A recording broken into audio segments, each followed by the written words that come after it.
Please save and subscribe my channel. માથું પડી જાય જો કદાચ ધડ નો લડું ને તો બાપુ સુરવીર નો કહેવાયો.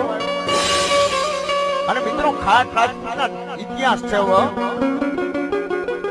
ખાટ રાજપૂતના ઇતિહાસ છે જેના માથા પડી ગયા ને ધડ લડ્યા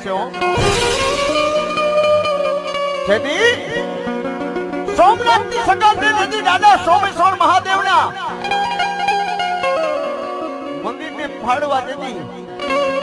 મોહમ્મદસો બેગડો મોહમ્મદસો ગજનબી આવ્યો તો ને જેથી હમીરસિંહ ગોહિલ આયરે આ ખાટ રાજપૂત હતા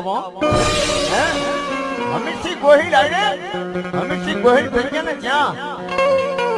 સોમનાથની સંગાથે હમીરસિંહ ગોહિલ આયરે ખાટ રાજપૂતો હતા હે